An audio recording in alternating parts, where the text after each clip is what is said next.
number of Sikhs today just do it because it's a tradition.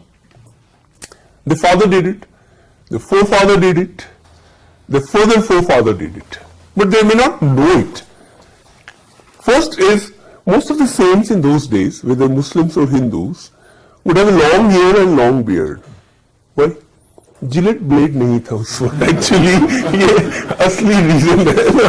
तो जब मैं पढ़ता था तो मैं सोचता था जंगल में कहां से मिलेगा, तो ये लॉजिक है.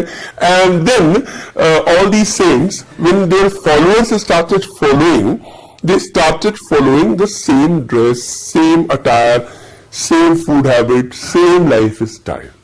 Why a group of Muslims keep beard? Same reason. Prophet Muhammad had a beard. You got my point or not? And many Muslims believe that just to live a life like a prophet, you should look like, you should eat like, you should walk like, right? Some very strictly follow, some do not, right? So that is what a tradition. Similarly, among Sikh, it was Guru Nanak. You know this? And if you have seen Guru Nanak picture, but if you have noticed, his turban was different from Navjot Singh Sidhu. And if you see दलेर में थी वो तो और ही glittering सा इधर इधर लगा हुआ होता है. Have you noticed this or not? Then if you see, there is a turban which is rounded.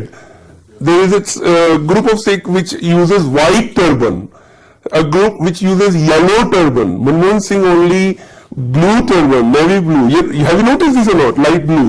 Now, some because of their fashion, but a group of them because of their belief, like those white, a group of sect within that Sikh, a sect. But many of them may not know the origin, as we in history know that one. So, if you remember in 1857 revolt, one of the reasons for the revolt was some upper caste Hindu soldiers were compelled to cross sea, and there was a huge resentment. But none of these soldiers, including Mangal Pandey, knew that how it originated. You got this point or not? So, I hope you understood that in 17th century, the clash was between or among whom, for what reasons. Now, what ultimately happened in this clash, like between Arabs and Portuguese, who won? Portuguese. But write it down what Portuguese did. Quickly, number 1, 2, 3. Number 1. In 1510, right, Portuguese captured Goa. Portuguese captured Goa after defeating Adil Shahi Kingdom of Bijapur. इसको थोड़ा और खोला के लो. Thank you. After defeating who? Adil Shahi Kingdom of. You would learn all these in my medieval class. There was a dynasty called Adil Shahi, and there was a kingdom called Bijapur, in which modern Indian states? Karnataka. Is it clear not? The Portuguese who conquered Goa, write it down, was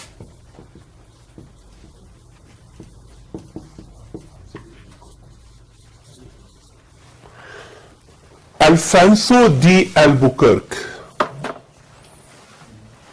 Alphonso एक आम का भी नाम है, उसी के नाम पर.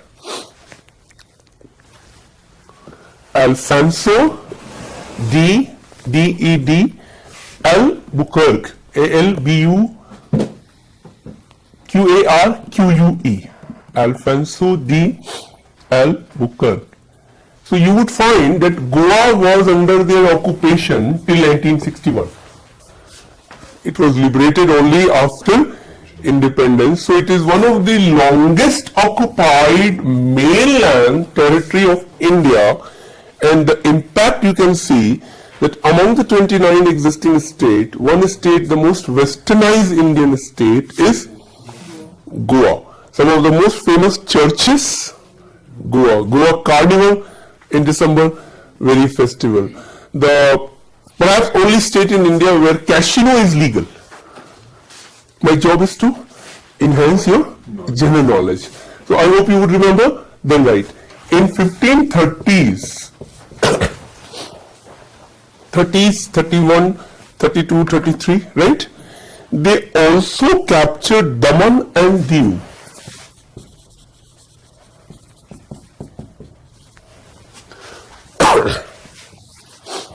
I hope you know this. Daman and Diu. Union territory nowadays. Okay. With English, write it down, next point. Just write points 1, 2, 3 and it would be easier for you. Here I am focusing only on Portuguese. Point number 3. With English, they made a peace agreement.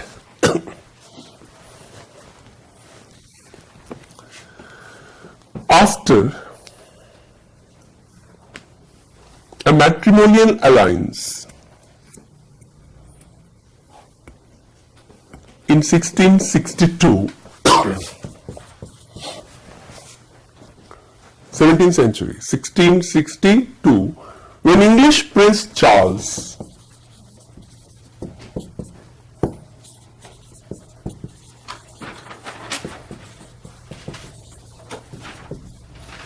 married Portuguese Princess Catherine Briganza.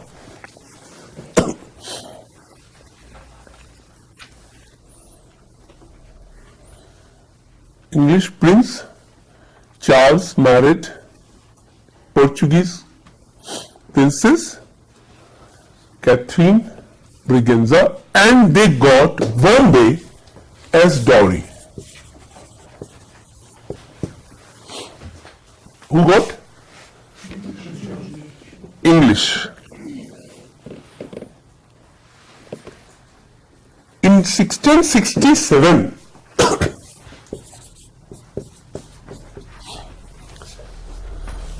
the royal family,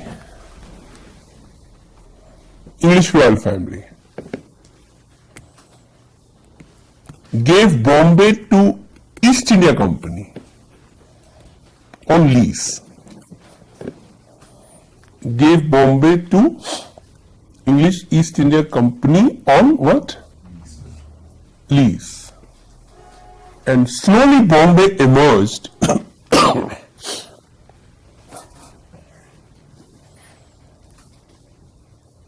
as company's headquarters in western sector. Slowly Bombay emerged as what? Company's headquarters in western sector. Trading headquarters. I hope you understand this. This is between English and who? Portuguese. Now write English versus Dutch. The Dutch East India Company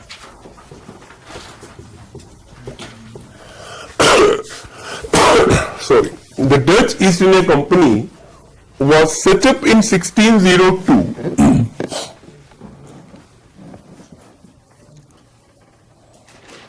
Dutch East India Company was set up in 1602 and became in India in 1604. This I have told already. They came in India in 1604, right? Point number 2. The Dutch had swifter and faster ship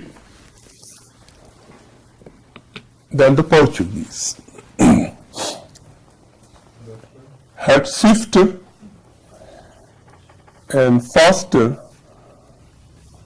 ship because their ship was relatively light in weight.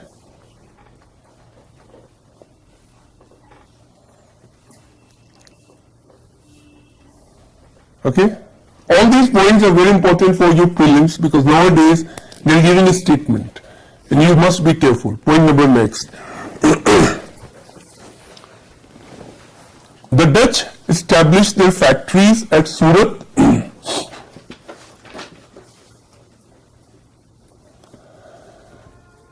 Chinsura in Bengal and Patna in Bihar.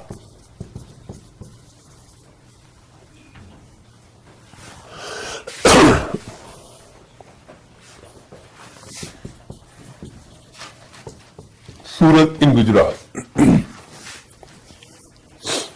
Clear? But they took more interest in Java and Sumatra.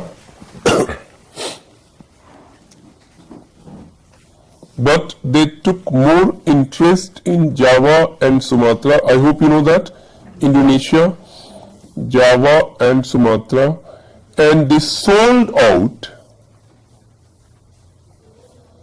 their factories to English.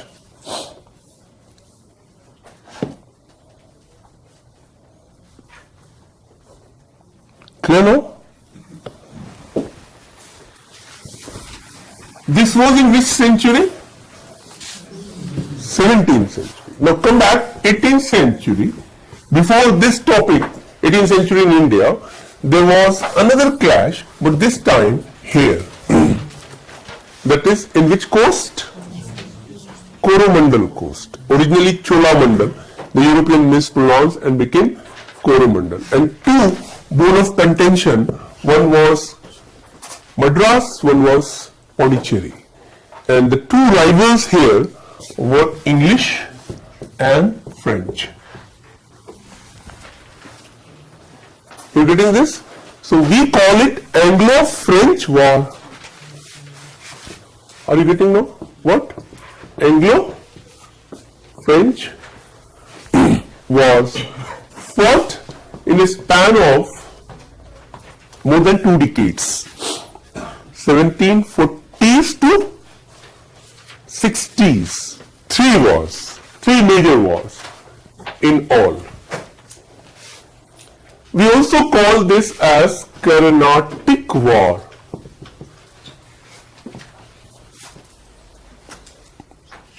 Right?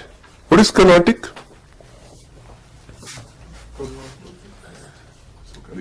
It is not Karnataka.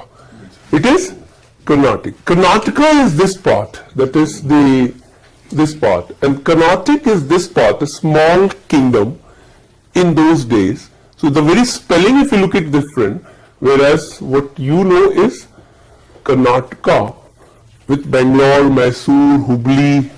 These are the places in this part, and this is in the east part, mostly nearby Madras, ruled by a Muslim Nawab at that time. So it was at this place, so historians also call it Carnatic War. Between whom?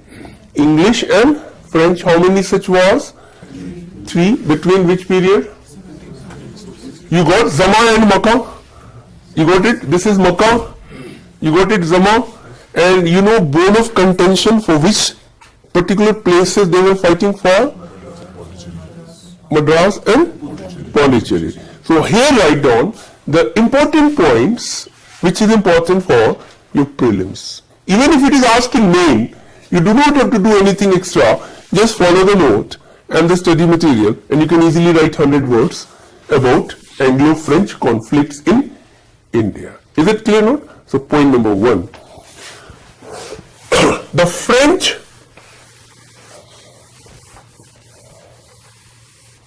had established their factory at Pondicherry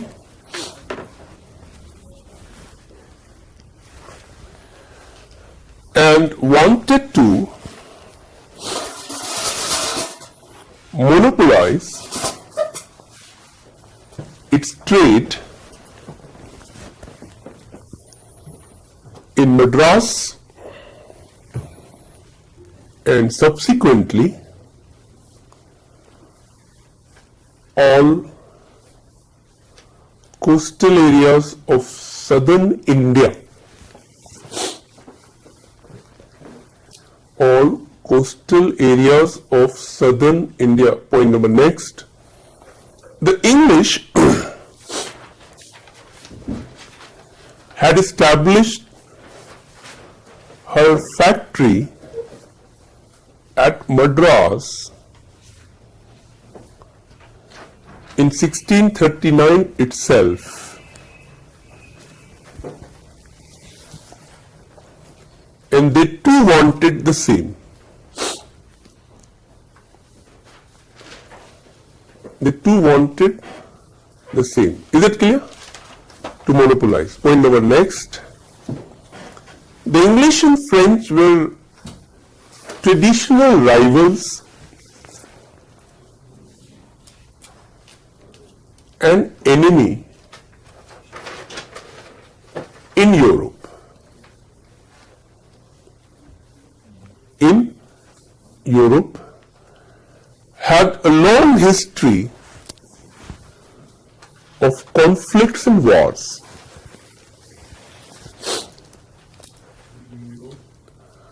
Had long history of conflicts and